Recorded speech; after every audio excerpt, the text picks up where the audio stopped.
Good afternoon, everyone. That's very loud.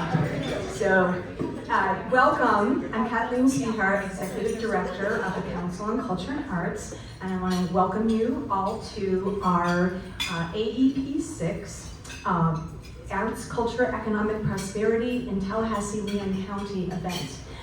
Please keep eating and enjoying your lunch as we move forward with our program today. We do have a lot to share, so this is really like a lunch and learn, and we do have some remarks today.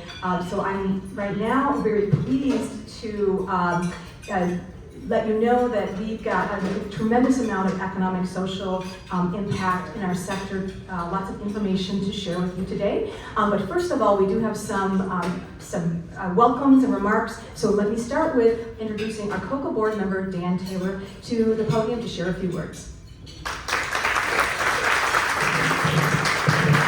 Hey everybody, we're delighted to have you here today to share a bunch of good news with you. COCA is your local arts agency, so we are the folks that are advocating and partnering with everybody in the community to advance arts and culture here in Tallahassee and Leon County. Am I missing something important? I don't think so. I think what is important that, I mentioned partnerships, and we have great partnerships with Leon County and the City of Tallahassee, and I'm pleased to introduce the City of Tallahassee's illustrious mayor, Mr. John Dailey.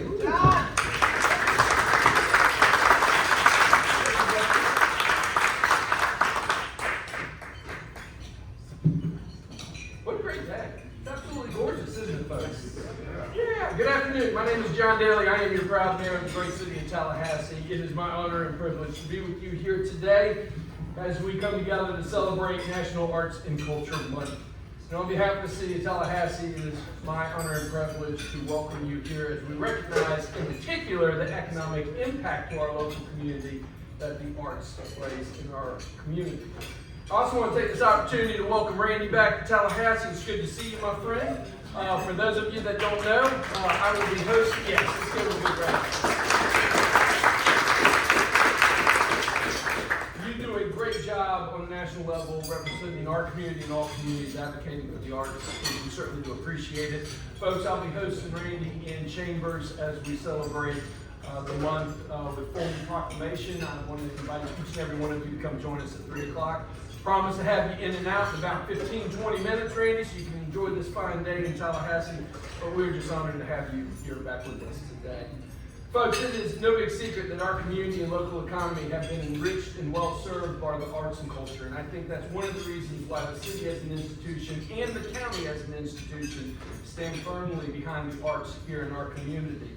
According to the Economic Prosperity Study number 6, the economic impact to our local community alone is roughly $204 million. That is huge. $204 million. In particular, to be specific, it's 203.9. So let's round it up.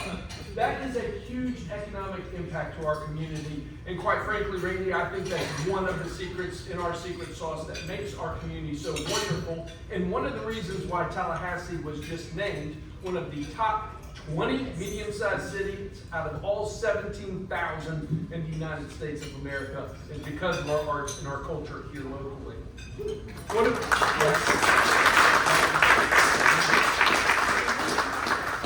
of our city's top priorities is our quality of life. The city continues to support arts and culture through initiatives like our Neighborhood First Plan, specifically the Greater Art for the Greater Bond neighborhood, our placemaking initiatives. Look at what we're doing through KCCI and our crosswalk in the classroom. Through supporting our local arts festivals, whether it's Lemoyne, whether it's the DIA Concert Series, Shakespeare in the Park, folks, you know I can go on and on and on. So in closing, I want you to know how much I appreciate you coming together today. Randy, thank you for being here. I want to thank COCA, our local partners, Kathleen, for everything that you do as well to help promote the arts locally. Once again, I do want to formally invite each and every one of you to join me at 3 o'clock in the City Hall chambers today as we do celebrate formally the month by proclamation. I'm sure it will be a wonderful day.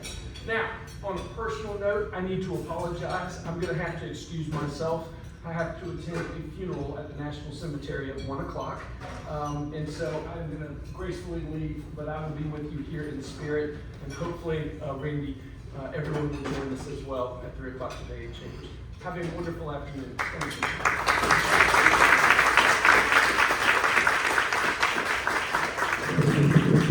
Thank you, Mayor Dailey. We really appreciate you being here today.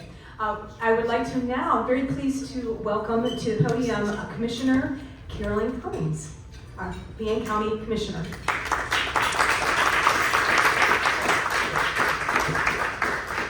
Thank you very much. As she indicated, I'm Carolyn Cummings, Vice Chair of the Leon County Board of County Commissioners, and our chairperson is Zick Maddox. So on behalf of our chair and all the members of the Leon County Commission, I bring you greetings.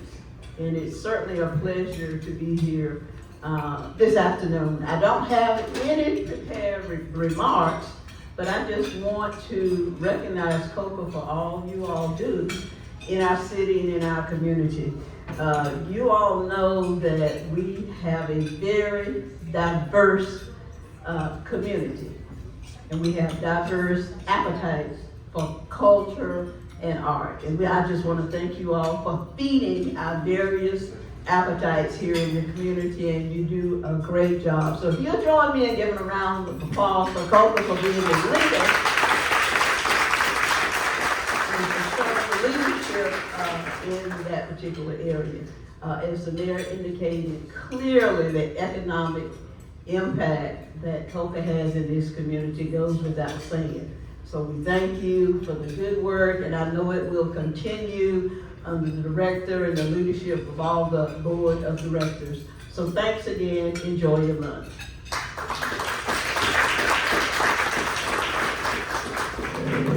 Carolyn reminded me that I did miss something in my little remarks. Just to introduce our COCA Board of Directors, if you're here, if you please stand, I'd appreciate it. And this amazing COCA staff, led by our Executive Director, Kathleen Sayhar. So COCA staff, if you please stand. They do amazing work. So thank you.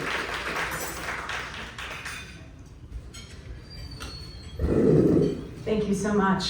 Thank you, Commissioner Cummings. We're really delighted that you can join us today, and thank you for your kind remarks. So we are at that point in the program where we are going to continue on with the big event, the big reveal of our keynote. So I would also like to, before we do that, I would like to announce that today's presentation is being recorded, and that if you have a question, you can go ahead and raise your hand as the presentation goes for content-related questions, and we will also be taking questions at the end as time allows. So as you continue to enjoy your lunch from Table Company, please, during this presentation, I have the great pleasure to know that COCA of Tallahassee and Leon County is really grateful to have our partnership with Americans for the Arts, which been measuring art economic impact here in Tallahassee and Leon County since 2003. And so we really appreciate the deepening partnership during the pandemic and over the years of the study. Much has to do with Randy Cohen. Mr. Cohen, who everybody knows as Randy, is the Vice President of Research at Americans for the Arts, a native Floridian, and an arts evangelist. So we are excited that Randy is joining us today to present our AEP6 results. So please give a warm and welcoming round of applause to Randy Cohen.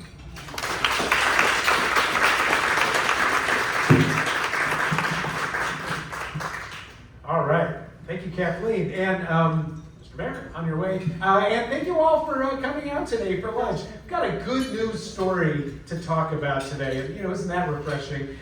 So, Randy Cohen, I'm Vice President of Research for Americans for the Arts. We're based in Washington, D.C.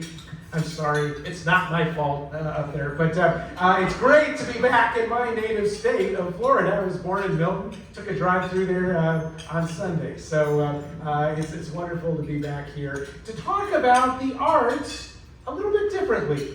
We all love the arts, right? They inspire us, they engage us, they create more livable communities, and they, create the communities we want to live in and work in. They bring joy to residents. But the fact is, arts organizations are businesses. And that's not a way we think about the arts very often. It's just not a very intuitive way to think about the arts, right? They're wonderful amenities in our community. And so I want to stipulate some of those soulful benefits of the arts and kind of talk about some of these pragmatic aspects of the arts. Now, like all businesses, arts organizations are businesses. Boy, they really got hammered during the pandemic.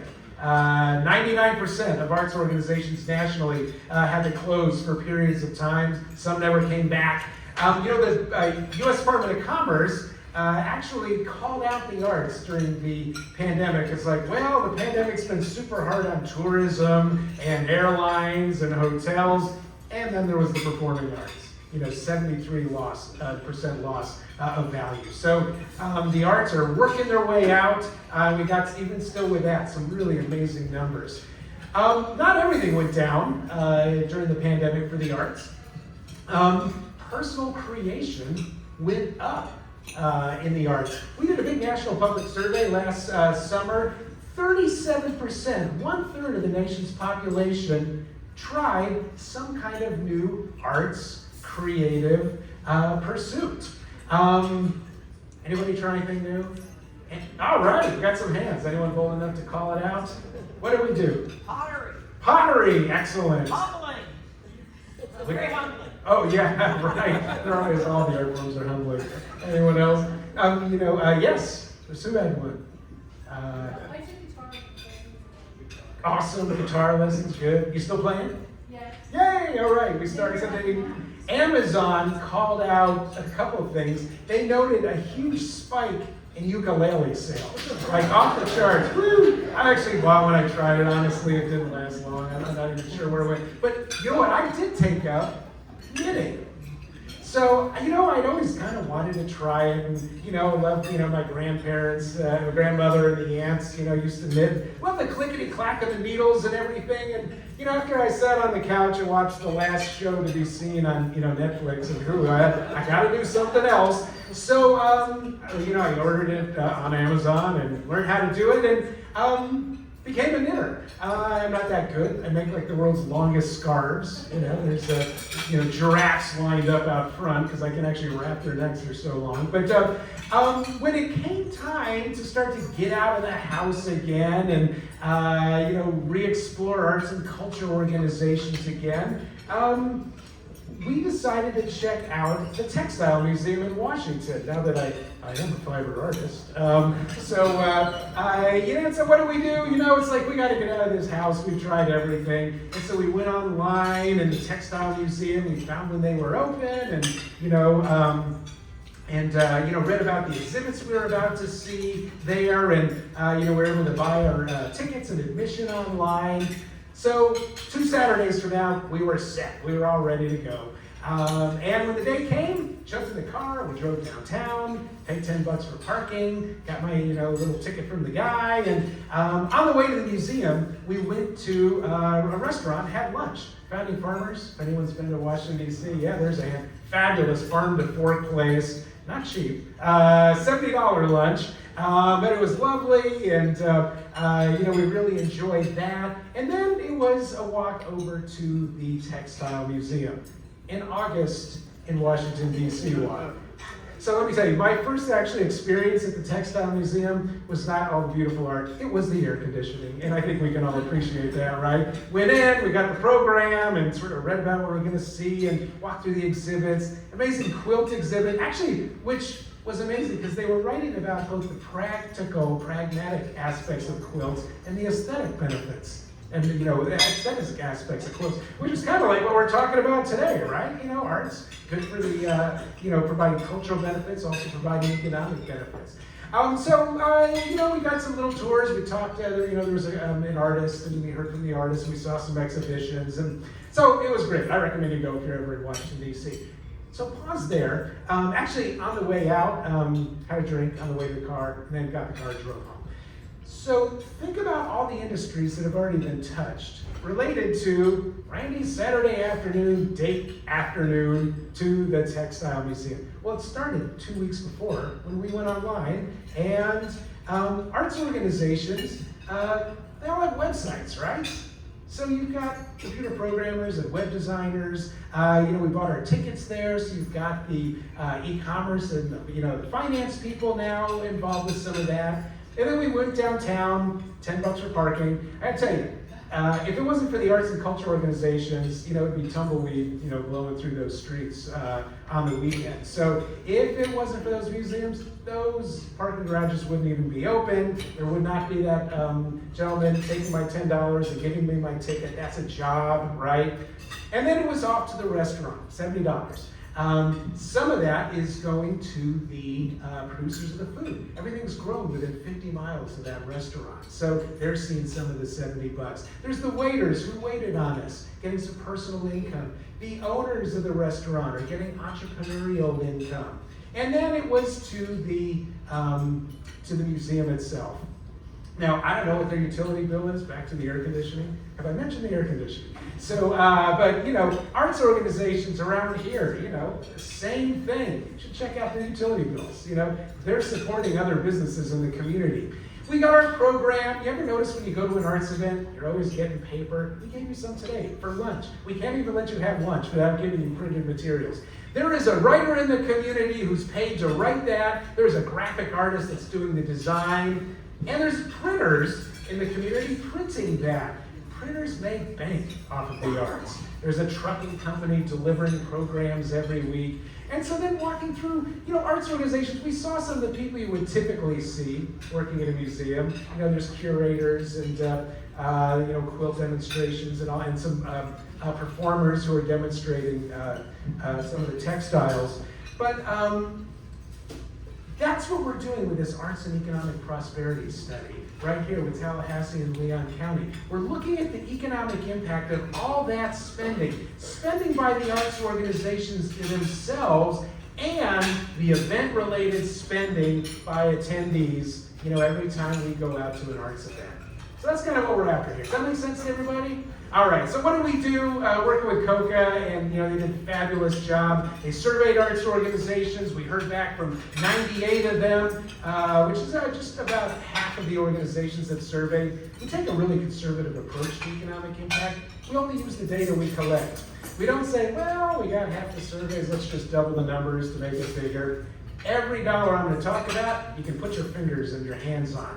We did 840 surveys of attendees at a whole range of arts events across the county to find out how much people spent. That's a statistical oversample. Another incredible job. And then what we do in Washington, D.C., we work with a team of economists, and we customize an input-output analysis model for every community that we study so we can find out what's the impact of that spending on jobs, personal income, government revenue.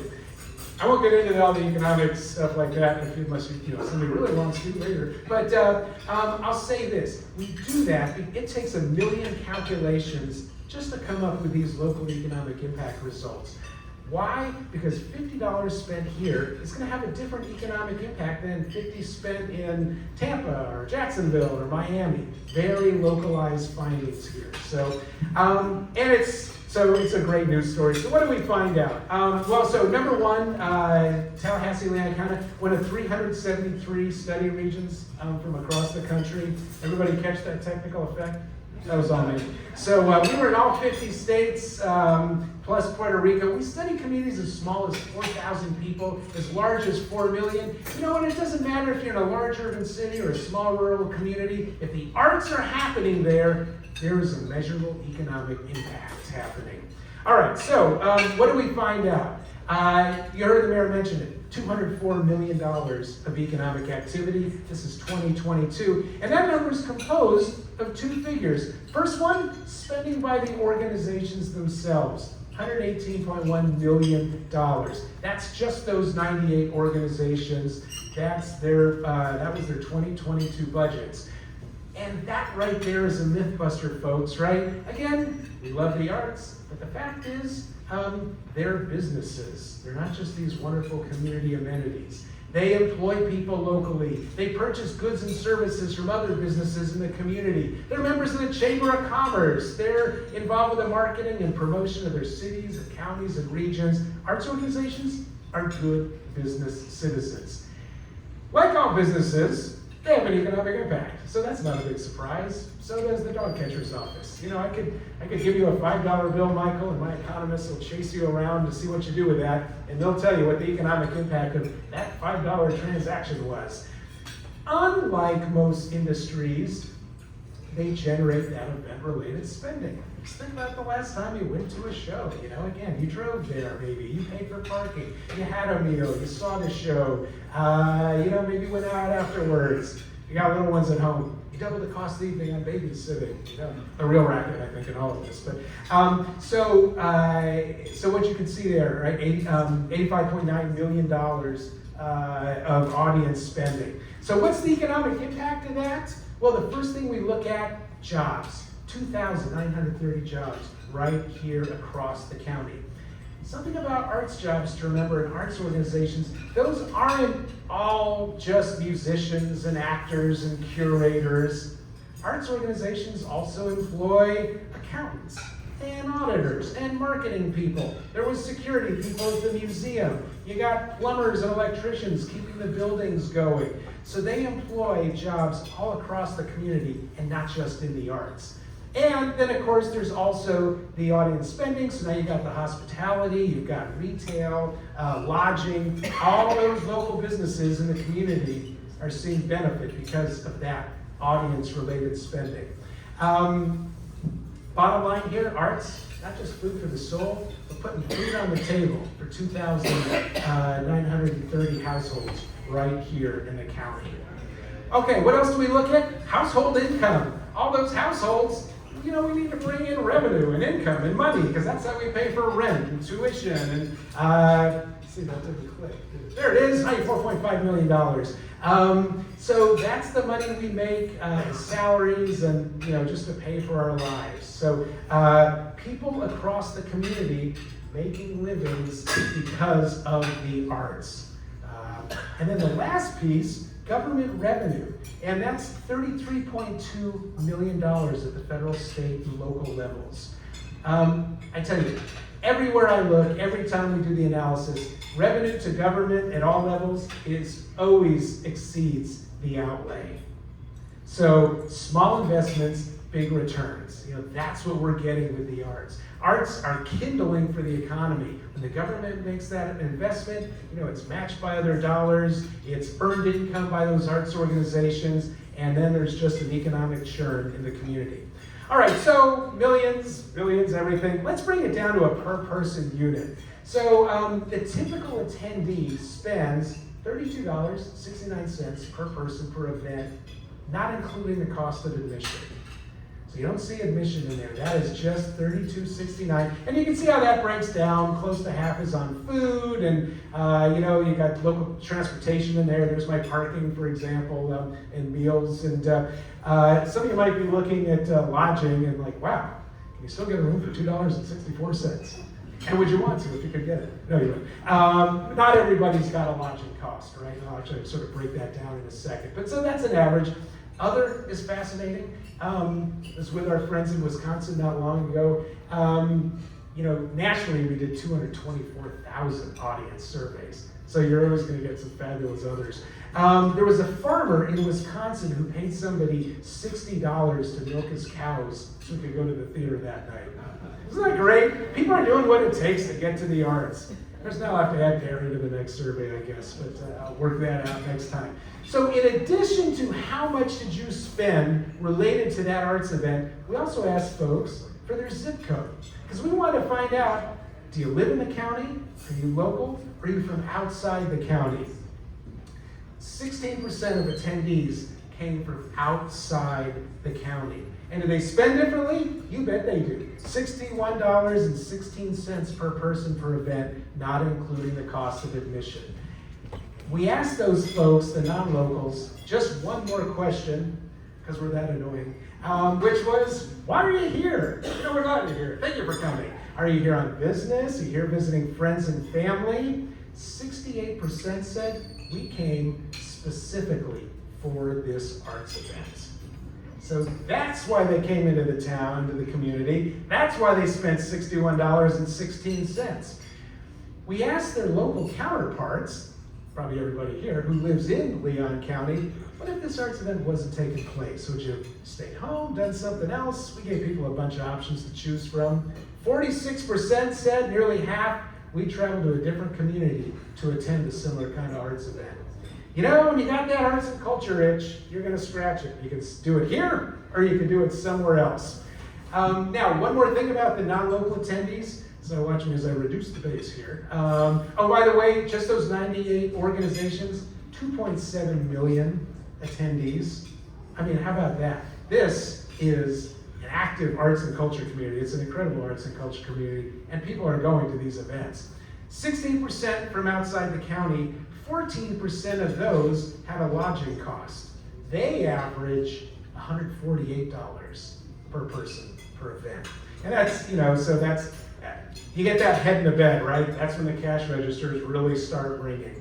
So what this says that when we invest in the arts, we're investing in our quality of life, investing in community livability, but we're also investing in an industry draws people to the community, and those people spend money, and keeps our neighbors and their hard-won discretionary dollars right here in town. Because you know what? You can spend that money here, you can spend it somewhere else, you cannot spend it at all. So, really good story. Arts, again, heads and beds, cheeks and seats, derrieres and cafe chairs.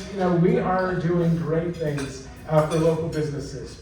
So actually, is everyone following me so far? Are we good? We'll have some time for some Q&A and all that stuff. Just make sure if there's any clarifying. Okay, good. Well, we'll keep going. So that we focus, actually I didn't really, this was mentioned, but I didn't really drill on this. We focus just on the nonprofit sector. Right, so those 98 arts and culture organizations, nonprofit sector, and by that, might mean a municipal organization, or it might be a program at a library, or a program at a social service organization. I say nonprofit, but it's sort of like if it looks and walks like a nonprofit, then we include it. But we're not including Broadway, we're not including the motion picture industry, we don't include architects or, the commercial galleries, all a vital part of our cultural ecology, which is not part of this study. Why just nonprofits? Well, because when the city or the county, and we thank you for the investment in the arts that local government's making, those dollars are typically going to a nonprofit organization. And it's an appropriate question to ask, well, what's the benefit coming back? What's the ROI on that to the public? I mean, everybody gets, cultural benefits and community well-being benefits, but now we can also see they're getting economic benefits. So the Bureau of Economic Analysis every year does something called the Arts and Cultural Production Satellite Account. And what they do is they look at all the arts, not just sort of the nonprofit sector that we're looking at. So they do include, motion picture and publishing and Broadway and all, everywhere, individual artists, every dollar receipt that they can find, in this nation's economy. And what they found in 2021, arts, culture, a $1.02 trillion with a T dollar industry. That is 4.4% of the nation's economy. That's a bigger share of the economy than agriculture, than tourism, than construction, than transportation. They've done this study now for about 10 years. And the first couple times they did it, everybody at Commerce, they were like, this can't be right. Send them back in the room with another pot of coffee. Have them rework these numbers. And they've come back again and again and again. And so clearly, these are well accepted numbers. The Department of Commerce and the Bureau of Economic Analysis does this because there's an appreciation that to prosper in a global economy, you gotta innovate, right? You gotta come up with a new idea. You gotta come up with the innovations. And everybody gets creativity drives innovation. But there's a growing understanding that the arts drives creativity. And so that's why the Department of Commerce is looking at arts and cultural production. Now what's cool is they also drill down and they do it at a state level now. So you can see right here in Florida, $39 billion industry.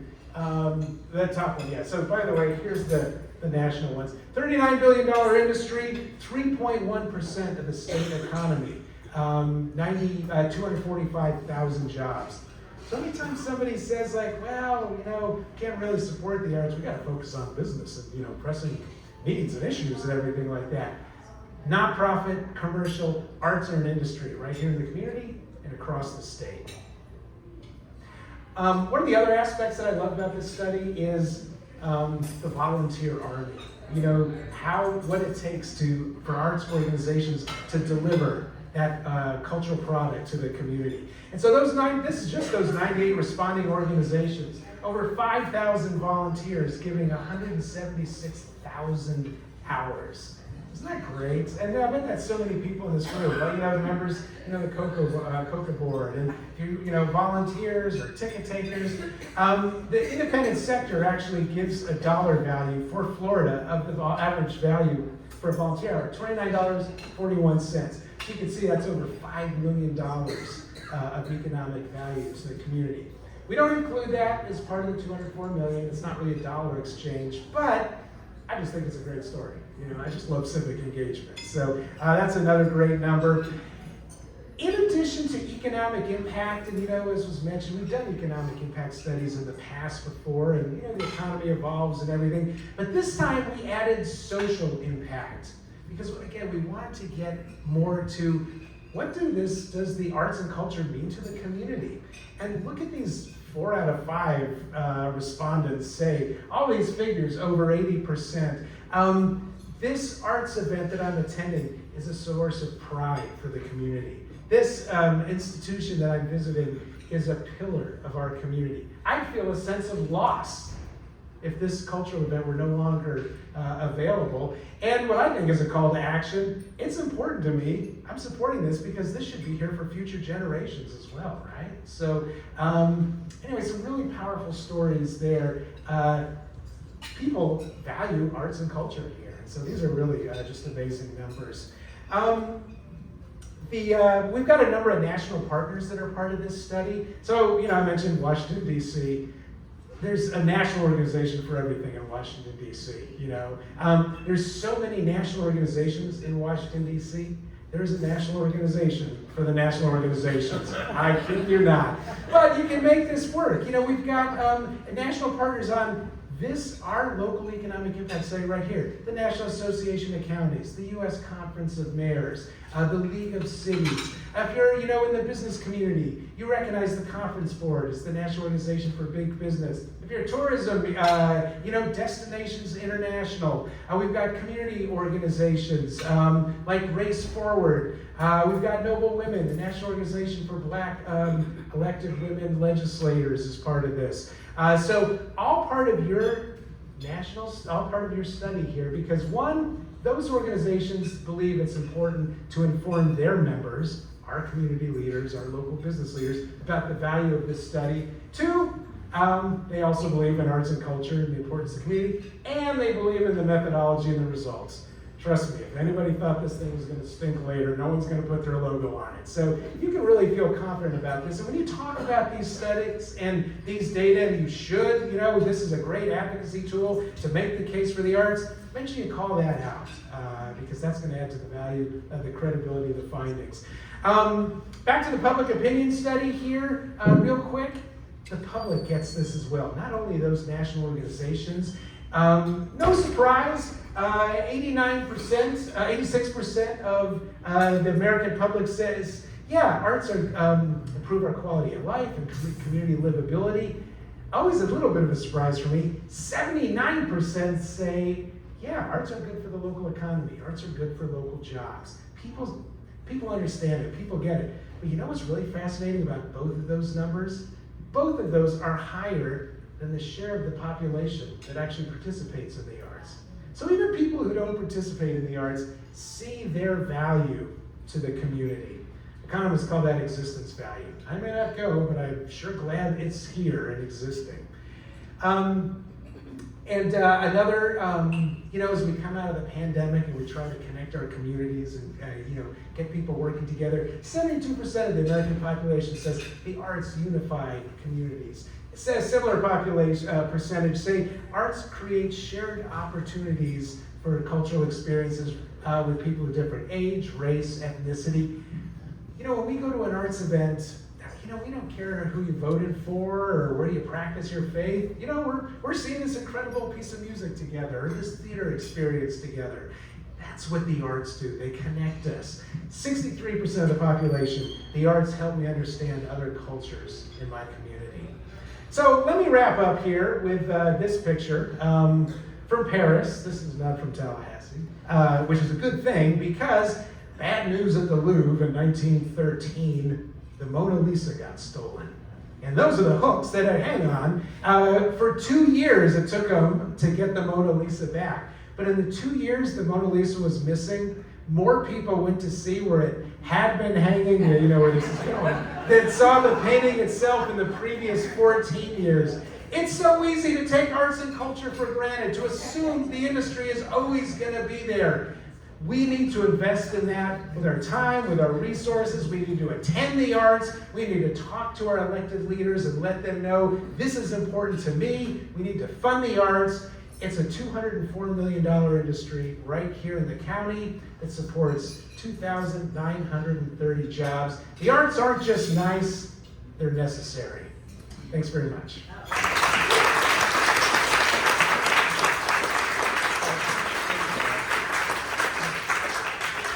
We got time for some questions. Oh, let's see. There's a push-up button as well as questions, clarifications. I challenge that. Yeah. So I found the volunteer. I thought the volunteer data was really interesting and cool, good to see. And I can't speak for everybody, but kind of anecdotally, it seems like, you mentioned the pandemic also. And volunteers, I think, have been slower to come back after the pandemic. Because, I volunteered in another organization we have a tough time getting volunteers. So, that was just interesting and good to see because, we can share that information too. I heard a lot of yeses. Did most folks sort of agree with that statement? Yeah? Maybe? Everything, it's taken people longer to get back out.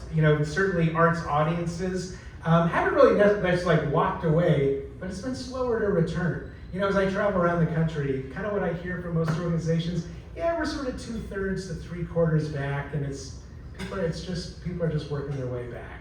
So it's probably some similar things with volunteerism. Yeah, question. Yeah, I'm just wondering, how do we translate? Sorry, I thought my voice could do it. Yeah, I heard you. So how do we translate all of this good news into getting our government, our state government, our regional, all of these things to support us?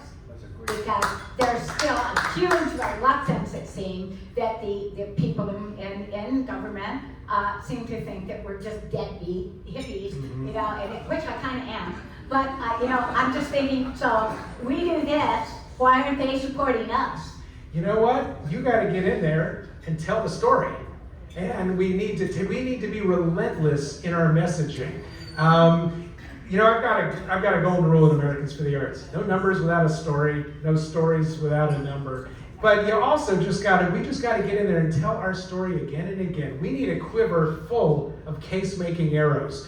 Now, if I were some extraterrestrial from outer space, say, here to advocate for the arts, take me to your leader, give me one talking point, I'd make it an economic talking point. Because, you talk to most legislators and ask them their 3 priorities, they'll tell you, jobs, jobs, and jobs. I don't want to speak for anybody legislators present because on their behalf, but jobs, and so it's going in and connecting what's important to them, jobs, with our cultural product and showing that this arts funding isn't some black hole of goodness. It's giving back to the community, cultural benefits and economic benefits. But we also need to go in and say, and it's also unifying our communities. And young people with an education rich in the arts are performing better academically, better grades, lower dropout rates, findings that cut across all socioeconomic strata. And then when the arts are part of our health care, we're healing faster, fewer doctor visits, less medication, saving money. During the pandemic, people who were mental health, so that's where we do the research, right? What are these priorities of who we're about to talk to? And have that research. On the COCA website, you'll find the economic impact study. You'll also find 10 reasons to support the arts in Florida in 2023. And it covers all those different type of things. So, and then we just gotta get in there and keep telling the story again and again. Who else can we get to tell the story? Yeah, and I would thank you, because this gives me ammunition. That's what you need, you And got it. I'm looking at this and I'm thinking, I don't need to go with my hat in hand. I can go in there and I can kind of say, look at this, guys. Yeah. And I'm gonna thank you for that. Thank you. I think it was behind you and then in front. Yeah, please. Thank you so much for coming here today and giving us these numbers. Tahira Lee, Irish Repertory Theater of Tallahassee. I have a question about the economic impact. Do you, in your research, do you have accumulated a list of best practices for us local arts organizations, to direct our audience to local businesses where they should spend their money so that the economic impact locally will be greater? We don't actually provide that, but that's a great idea. I do know a lot of, I'm on a lot of mailing lists, a lot of restaurants and arts organizations and theaters, especially now that I think of it, kind of match up, and it's like, hey, bring your ticket stub in, get 10% off dinner, between 6 and 7:30, see the show at 8. So, and I gotta tell you, restaurants especially, they all learn the same talking point, like how to open a restaurant school. They're like, I don't need to check the weekend section to see if there's a great arts event or a great exhibition happening. I can see it in my business. They're the cheeks and cheeks folks, people, right? So that's definitely a way to do it. But I think anything you can do to make it easier for the consumer, like, hey, here's some places to park, here's some lodging, here's some great places to eat. Then people will be more likely, if you can connect the dots, shorten the dots for people, make it easier, I think that probably would help. So, yeah. Thank you. See, you had a question. Here, I'll just give you the mic. I think I already just withdrawn my question. Oh, okay. But my question is probably because in your previous slideshow, you said that the U.S. and the arts, contribute to the economy in the States will be 4.4% of the GDP, whereas in Florida is a 3.1% of the GSP. And you also mentioned about that the arts contribution is more than the contribution of agriculture. But that is the same hold true for the Florida? So is the same true for Florida? Actually, I don't. That's an easy answer to find. I don't have it off the top of my head. For agriculture, I'm almost certain that it's yes. 3.1% is pretty good sized chunk of the economy, and the Florida economy is so large. But there's actually, remember that I just was mentioning that 10 reasons to support the arts, which I just emailed an update. So maybe give COCA a couple days to post it. But there'll be a hot link on there, and it's like reason number 3 is that creative economy, and that'll take you to some source data, and you can find that out. But And that COCA website is tallahasseearts.org, FYI.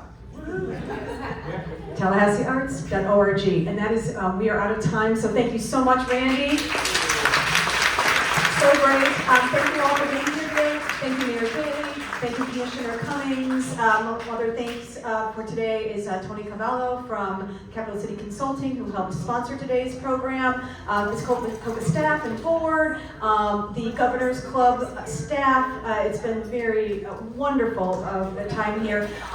This is a Randy Cohen doubleheader today, so we are back at 5:30 at Mission San Luis. and it's going to be more about the state results. So, burning curiosities, come back to Mission St. Louis. We do have music, we have food, and then more conversation about arts, economic prosperity, social impact. So thank you again all so much for being here today, and have a wonderful day. I'll have some new jokes too. They won't be the exact same ones.